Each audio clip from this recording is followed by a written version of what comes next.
I mean, I don't think Donald Trump could run a mile. Would you guys enjoy trying to watch Donald Trump run a mile? That would be hysterical. What does that guy weigh, like 280 or something?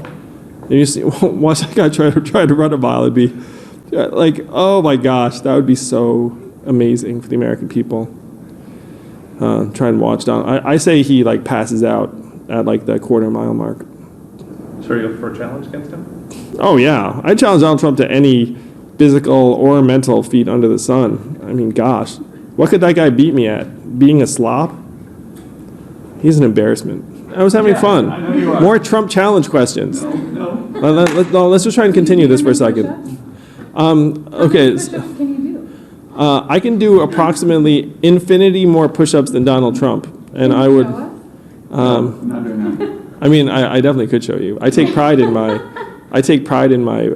ability to do push-ups on a dime. But I want to go through this intellectually. Like, what could Donald Trump possibly be better than me at?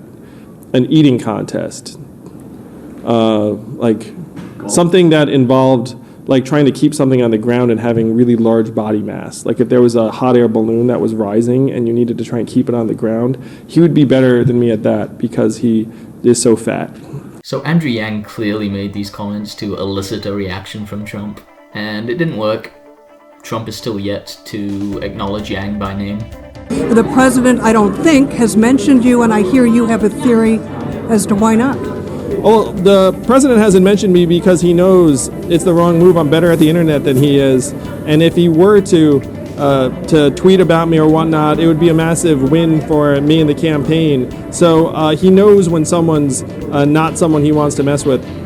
So I think there's some truth to Yang's theory that Trump is a little bit scared of Yang. I mean, in the past, Trump has even said, before the 2020 election was gearing up, that the one kind of candidate that he would be scared of from the Democratic side would be an outsider, just like he was. But Trump hasn't exactly proven to be a man of restraint, so I just don't think he was offended by these comments.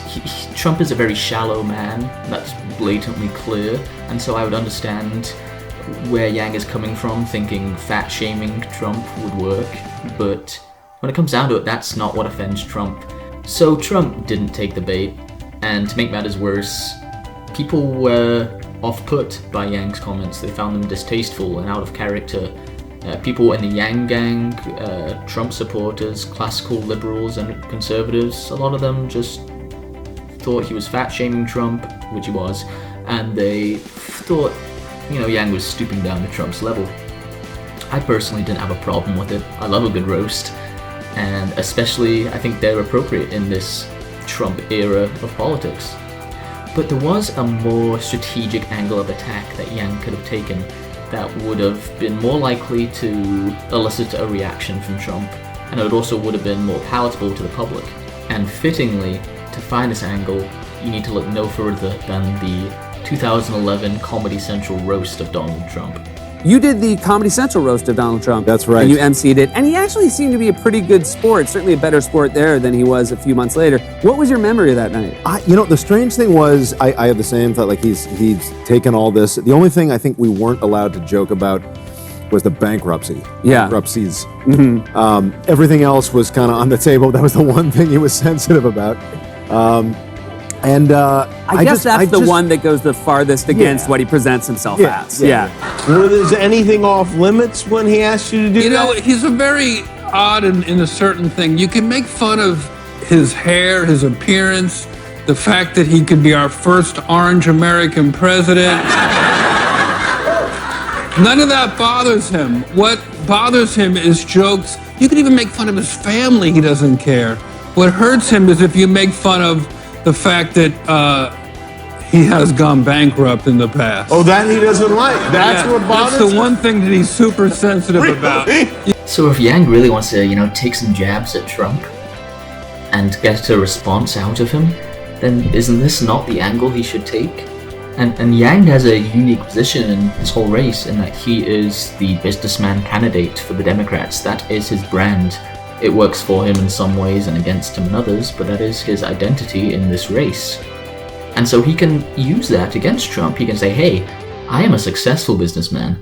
I am so successful that I made enough money at my business that I could then leave it in good hands and go start a non-profit, because I'm also a better humanitarian than you.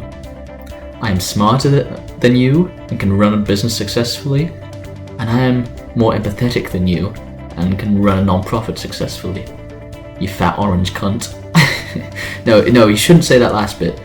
But he can take this angle against Trump, and it's coming from his own success.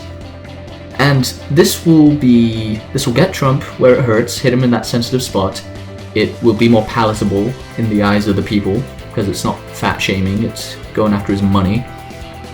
And thirdly, and maybe most importantly, is that if Yang took this attack and it went viral, then it would be the perfect opportunity for Yang to let the voters know his backstory. Because I don't think a lot of voters do know his backstory, even if most of them have heard his name by now.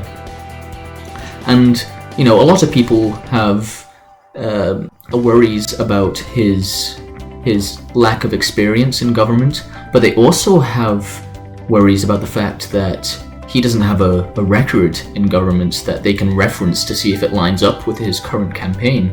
Because, Bernie obviously has a very long record in politics, and if you look at his voting throughout his career, it lines up with his current campaign. And that is important. And Yang might not have that, but if you look at his backstory, it matches up so well with what he's saying in his current campaign.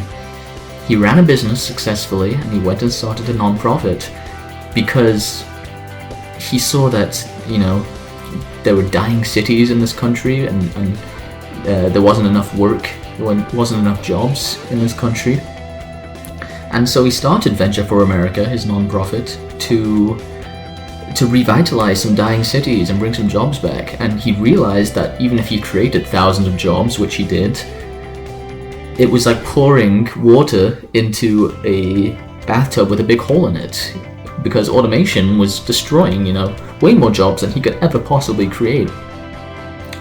And this is very much in line with this whole narrative about automation and everything. And so it would be a perfect opportunity for him to get a reaction out of Trump, and then have the whole interaction go viral, and then people would maybe realize, this Yang guy has been very consistent for his entire career, from businessman to humanitarian to politician. And Democrats, they can't make any political hay out of any of this. It came out this week that from 1985 to 94, those 10 years, Trump lost more money than anybody else in America. And paid no tax. Really, Democrats? You can't do anything about that? Elizabeth Warren, start calling him Brocahontas. Something.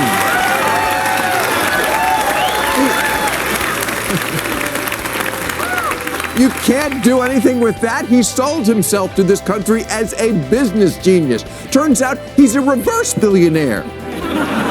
His economic value was minus $1.17 billion. And today, Melania was like, tell me again why I'm fucking this guy? You can't make fun of how much money he's lost. Did he say something to you afterwards about it? It's just you can tell those are the jokes. As a matter of fact, I remember the writers were sending him his jokes. And one of them said, what's the difference between a wet squirrel and Donald Trump? And the punchline was, a wet squirrel doesn't have $2 billion. And he wrote back, said, making $10 billion. Really? And the writers wrote back, how about $4 million? It became a business negotiation. They settled on $7 million. What's the difference between a wet raccoon and Donald J. Trump's hair? A wet raccoon doesn't have $7 billion fucking dollars in the bank. Very funny. Okay, very funny. It's a bizarre, unsettling, exhilarating time to be alive right now. I'm glad to be here for it and to help take part in the collective documentation of this precarious and make it or break it moment for humanity that we currently find ourselves in. So if you want to continue to navigate the craziness with me, then please like, share, subscribe. I think the Production quality of my videos has only gone up since the beginning. I'm about to tap into my savings and buy some higher quality equipment, so hopefully the production quality keeps going up. I still have a lot more ideas in my head. I'm going to continue making videos where I objectively report on important issues, and I'm going to make more lighthearted videos like this one. And I've got a lot of ideas in the works, and I'm going to continue this. So thanks again for tuning in, and I hope you continue to.